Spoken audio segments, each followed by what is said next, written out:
Good day, everybody, and welcome to another edition of the Military and Foreign Affairs Network. I am your host, the voice of reason. Today we have entered day 227 plus of the Ukrainian-Russian war.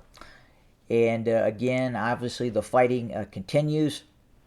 It looks like, at least in the area west of the Dnieper River, in the area near Kherson, where vicious battles have been taking place, we have seen the continued counteroffensive by the Ukrainian army that has been relatively successful as it tries to push in a southwesterly direction along the Dnieper River, again designed to eventually move down and quite possibly seize the town and the major crossing of Nova Kakhovka in this area here. Obviously, if we scroll in, you can see that this is a dam. This is a crossing sector of the Russian military. There have been pontoon bridges placed here as well to help the Russians in its resupply efforts along the western bank of the Dnieper River. And it's very, very clear this is a major goal. Seizing this locale is a major goal of the Ukrainian military. But it looks like, as we speak, as we make this video, the operational tempo of the Ukrainian military is slowing down quite a bit in this area. We do understand the Ukrainian Army, Ground Forces, National Guard have sustained quite a few losses in this ongoing offensive operational push within the vicinity of Kherson. And we may be seeing right now a operational pause by the Ukrainian forces. Additionally, we understand that there is now a buildup of Ukrainian forces to the east of Zaporizhzhia. That is in this area here.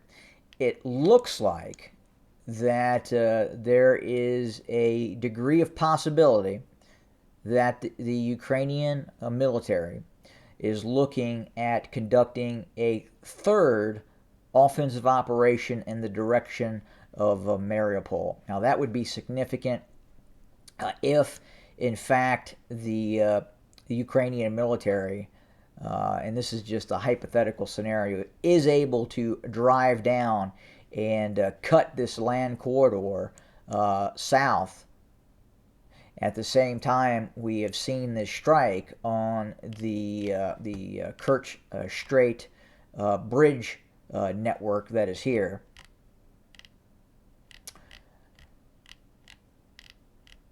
You would have the possibility of a very large component of Russian forces that would be at risk of complete encirclement, both from the northeast and the northwest, as they would try to drive eventually towards the Crimea. So again, that's probably putting the cart before the horse. The likelihood that the Ukrainians would be able to pull off such an endeavor as the Russian Federation mobilizes would be a probably a very low probability at this point. I don't anticipate that occurring.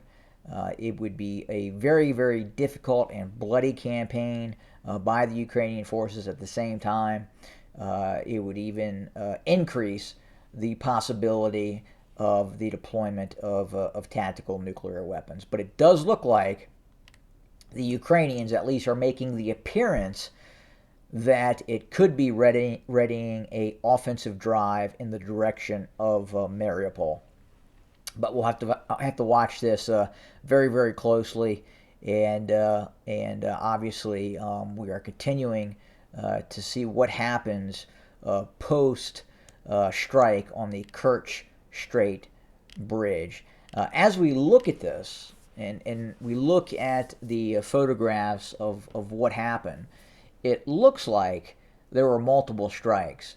You can see on the eastern side the railway bridge, and this is the causeway. We need to actually look at in this locale, but you can see that there were two strikes. There was one, you can see the trains are burning on the railway tracks, and then you can also see which collapsed the road was the big strike. Whatever hit the main road actually collapsed this section of the bridge, and I'm having a hard time believing it was a some sort of truck bomb. The way the bridge collapsed, I think you have to look at other possibilities.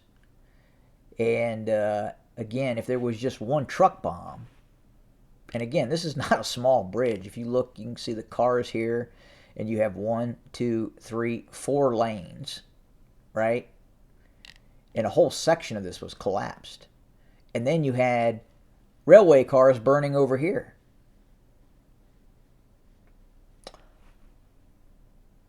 So, and these are at a higher elevation than the cars. So again, you have to wonder. You have to wonder what's happening and what's going on, kind of in the background. And obviously, there are things occurring that that we simply don't know about, and we may not know until after the conflict ends. But I would suspect that we will probably see some sort of retaliation by the Russian military against some sort of infrastructure target inside of Ukraine. So, I mean, at the same time, do the Ukrainians have the right to strike the Kerch Strait Bridge? Absolutely, it's a valid military target. And but at the same time, the Russians will also have that right to retaliate, and they probably will. And what that's going to look like, difficult to say at this point. The mobilization efforts continue. There are probably in excess of 80 training sites now being utilized in the Russian Federation to mobilize forces. Additionally, we know that now more than 500 T-80s and T-72s have been pulled out of mothball status and are now being refurbished and deployed to Russian frontline units. So they are reconstituting forces with those 500 main battle tanks.